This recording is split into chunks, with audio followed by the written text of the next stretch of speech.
नमस्कार दोस्तों, दयानंद सैनी चैनल में आप सभी का स्वागत है। दोस्तों, इस वीडियो में हम बात करेंगे Nifty, bank Nifty, Sensex, mid cap और निफ्टी फाइनेंस का इस वीक में किस तरीके से कामकाज करेगा और मंडे को क्या सपोर्ट और रेजिस्टेंस रहेंगे। सबसे पहले हम बात करते हैं निफ्टी की। कल मार्केट ने अच्छा खासा पॉजिटिविटी में क्लोजिंग दी है। निफ्टी 182 पॉइंट, वही सेंसेक्स 573, बैंक निफ्टी 439। और कल है वो ऑल टाइम हाई के अगेन 52 वीक हाई है, उसी के को टच करके मार्केट ने क्लोजिंग दी है। तो क्या इस वीक में कंटिन्यूसली अपर साइड का मोमेंटम है वो देखने को मिलेगा या फिर यहां से डाउन साइडेड का मोमेंटम आता हुआ नजर आएगा। यदि हम एफआईआई डीआईआई की बात करें तो कल एफआईआई और डीआईआई दोनों है वो अपने यहाँ पे बाइंग करके गए हैं। 544 करोड़ की एफआईआई, डीआईआई 534 करोड़ की कैपिटल मार्केट में। और वहीं यदि एनएससी एमएससी में देखें अपन तो वहां पर भी डीआईआई है 677 करोड़ और एफआईआई है 289 करोड़ की बाइंग करके गए। अब निफ्टी में अपने को कल किस तरीके से करना है, क्योंकि 9 डेमा के अभी ऊपर है और 20 डेमा के ऊपर मार्केट है। जब तक मार्केट 9 डेमा और 20 डेमा के ऊपर रहेगा तब तक हम बाय ऑन डिप्स में ही रहेंगे। यदि कोई भी गिरावट है वो अपने को देखने को मिलती है तो फिर हमें वहां पर बाइंग साइड की अपॉर्चुनिटी है वो मिलेगी।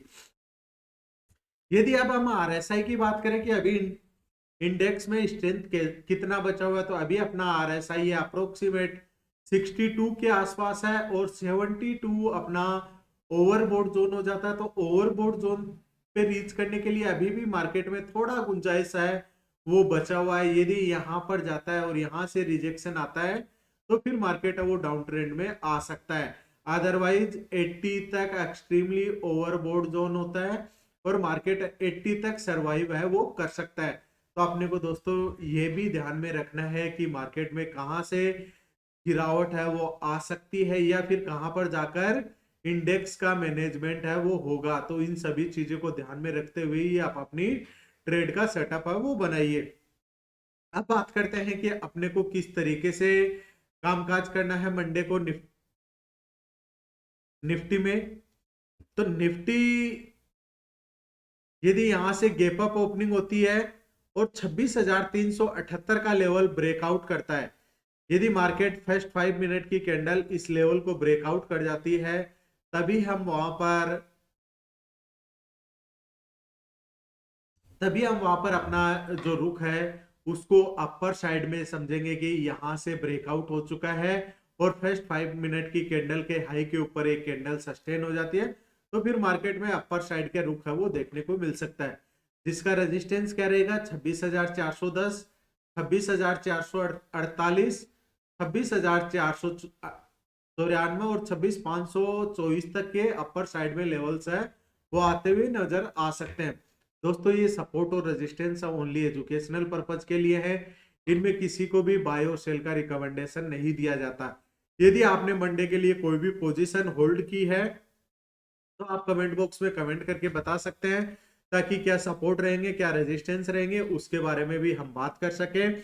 और वही मार्केट यदि गैप डाउन होता है और डाउन साइडेड में चलता है तो 26,286 एक इंपॉर्टेंट सपोर्ट की तरह काम करेगा। यदि इसको ब्रेक डाउन करता है तो फिर मार्केट में 26,200, 26,253, 26,221 और उस लेवल को भी ब्रेक डाउन करता है तो निफ्टी 26,188 तक के लेवल्स है वो फिर निफ्टी में आते हुए नजर आ सकते हैं। तो दोस्तों, ये लेवल्स है वो निफ्टी के आप अपने चार्ट पे लगा के रखिए। यदि कल के निफ्टी की स्टॉक्स की बात करें तो आउट ऑफ 50 स्टॉक्स में 40 ने ग्रीन में क्लोज दिया, वहीं 10 स्टॉक्स ने रेड में क्लोजिंग दी है। आईटीसी है, जब से सिगरेट और उनपे वो बढ़ा है तब से डाउन साइडेड में अपने को देखने को मिल रहा है। कल भी 3.78% की गिरावट देखने को मिली।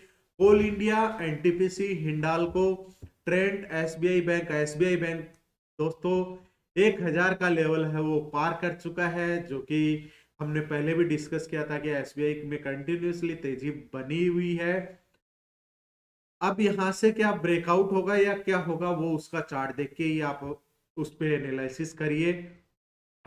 और टॉप लूजर्स में कोटक बैंक, आईटीसी और नेस्ले इंडिया है। वहीं यदि हम बैंकिंग सेक्टर की बात करें तो आउट ऑफ 12 स्टॉक्स यहाँ पर 11 ने ग्रीन में क्लोज दिया, जिसमें यस बैंक में अच्छी खासी बढ़ोतरी देखने को मिली है। यस बैंक, यूनियन बैंक और एसबीआई बैंक, वहीं कोटक बैंक और एक्सिस बैंक में डाउन ट्रेंड है वो देखने को मिला। अब सेंसेक्स में किस तरीके से कामकाज करना है अपने को मंडे को, उसके सपोर्ट और रेजिस्टेंस की यदि हम बात करें, तो यदि मंडे को गैप अप ओपनिंग होती है और 85,926 का लेवल ब्रेकआउट करता है, तभी हम वहां पर अपर की साइड में है अपना रुख है वो करेंगे। तो 85,926 अपर साइड के लिए एक इंपॉर्टेंट ट्रिगर है और 85,584 डाउन साइडेड के लिए एक इंपॉर्टेंट सपोर्ट है। तो दोस्तों यदि यहां से ब्रेकडाउन दिखेगा तो 85,584 और 85,471, 85,314 इंपोर्टेंट सेंसेक्स के लिए वही सपोर्ट रहेंगे। रेजिस्टेंस में 86,011 और 86,163 का लेवल है वो एज ए रेजिस्टेंस की तरह काम करेगा। तो दोस्तों अब हमें अपनी ट्रेड का सेटअप है वो किस तरीके से करना है उसके बारे में हम बात करें। ये सपोर्ट और रेजिस्टेंस है। अब देखिए कल मार्केट में क्या हुआ था, आप जब भी फर्स्ट 5 मिनट की कैंडल होती है उसका हाई और लो मार्क कर लिया करो। यदि इसके ब्रेक डाउन कर जाती है एक कैंडल, तब तो मार्केट डाउन साइडेड में, और यहां से देखिए मार्केट ने कंटिन्यूसली अपर साइड का ही रुख रखा, धीरे धीरे स्लोली स्लोली करते हुए अपर साइड में। पर मार्केट में मोमेंटम कब देखने को मिला, ओनली 2 पोजीशन है और एक यहाँ पर 3 पोजीशन में ही फ्राइडे को सेंसेक्स में पैसा बना होगा, बाकी यहाँ पर प्रीमियम डीके ही आपको देखने को मिला होगा। और दोस्तों जब भी आप फ्राइडे को कैरी फॉरवर्ड करते हैं तो उसमें ध्यान रखिए कि आप 2 नाइट और 3 डेज का एक तो स्ट्रेस पैकेज है वो साथ में लेके जा रहे हैं कि मार्केट कहाँ ओपन होगा और कैसे होगा। साथ ही साथ में ऑप्शन में जो टाइम डीके है, प्रीमियम डीके है, वो भी इंक्लूडेड रहता है। तो आप उससे भी थोड़ा सा बच के रहिएगा ताकि आपको उसका भी ज्यादा से ज्यादा बेनिफिट है वो मिल सके। ऑप्शन में यदि प्रीमियम डीके होगा तो प्रीमियम डीके होने के बाद में आपकी पोजीशन है वो लॉस में आ सकती है। वहीं बात करें बैंक निफ्टी की, तो बैंक निफ्टी में किस तरीके से अपने का ट्रेड का सेटअप करना है, यहां पर देखिए बैंक निफ्टी भी ऑल टाइम हाई के आसपास, ऑल टाइम हाई इसने अपना लगाया है। अब यहां से यदि डाउन ट्रेंड की हम बात करें तो डाउन ट्रेंड में जब तक 60,000 का लेवल ब्रेक डाउन नहीं करता तब तक बैंक निफ्टी में कोई भी डाउन ट्रेंड की पोजीशन है वो इंट्राडे में बनती हुई नजर नहीं आएगी। यदि यहां से ब्रेक डाउन करता है, दोस्तों यदि आपने अभी तक चैनल को सब्सक्राइब नहीं किया तो सब्सक्राइब करिए और बेल आइकन प्रेस करिए। साथ ही साथ में यदि आपको candle sticks free learning classes चाहिए तो आपको जो नंबर है वहां पर आप मैसेज करके अपना डीमेट अकाउंट ओपनिंग के लिंक्स ले सकते हैं। जो भी करेगा उसको free candle sticks learning classes है वो प्रोवाइड की जाएगी।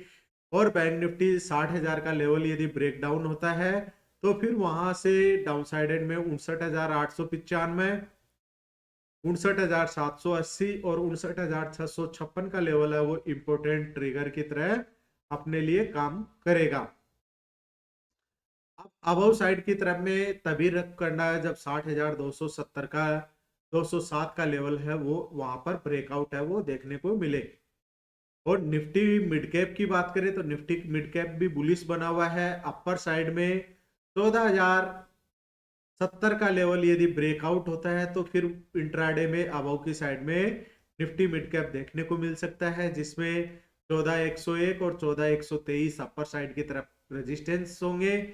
और डाउन ट्रेंड में 13,945 का लेवल यदि ब्रेक डाउन करता है तो फिर निफ्टी मिड कैप भी डाउन ट्रेंड में देखने को मिल सकता है। यहां से यदि ब्रेकडाउन चलता है तो कंटिन्यूसली 13,897 और 13,897 के बाद 13,846 है वो एक इंपॉर्टेंट सपोर्ट की तरह काम करेगा। तो दोस्तों इन लेवल्स को आप अपने चार्ट पे मार्क करके रखिएगा ताकि इनका ज्यादा से ज्यादा बेनिफिट है वो आपको मिल सके। दोस्तों और भी कोई कंफ्यूजन हो तो आप कमेंट बॉक्स में कमेंट करके बता सकते हैं। धन्यवाद दोस्तों, जय हिंद जय भारत।